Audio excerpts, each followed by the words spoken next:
پچھلے دنوں راسل خیمہ جانا ہوا تو راستے میں ایک چھوٹی سی مسجد میں نماز کے لیے رکا۔ دوپہر کا وقت تھا۔ حسب عادت پہلے صف میں بیٹھا تو میرے برابر میں ایک بزرگ بیٹھے تھے۔ کالے لیکن چہرے پر بلا کی تمک تھی۔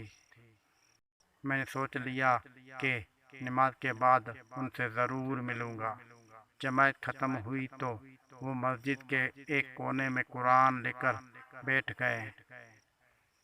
میں ہمت کر کے قریب گیا، سلام کیا اور پوچھا، اردو سمجھتے ہیں؟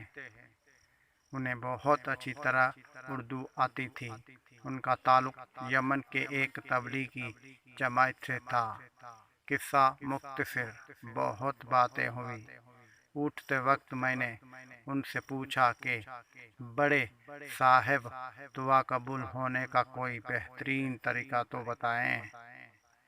کہنے لگے، 100% گارنٹی کے ساتھ دعا کی قبولیت کا طریقہ بتاؤں۔ میرے پاس کھڑے ہو گئے، کہنے لگے، اللہ تعالیٰ رد ہی نہیں کرتے۔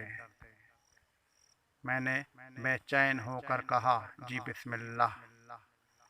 کہنے لگے، میاں، ہر نماز پہ سب سے پہلے اپنے ماں باپ کے لیے دعا مانگو، چاہے وہ زندہ ہو یا فوت ہو گئے ہو، کیونکہ اللہ کے پاس تمہارے لیے تمہاری والدین کی دعائیں تب سے جمع ہو رہی ہوتی ہے جب سے تم پیدا ہوئے۔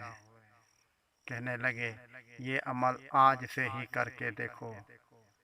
سراب دیکھا ہے نا، جیسے جیسے اس کے قریب جاؤ وہ مٹتا جاتا ہے۔ دعا کی اس عمل سے تمہاری زندگی سے پریشانیاں اسی سرابے کی طرح مٹتی جائے گی انشاءاللہ۔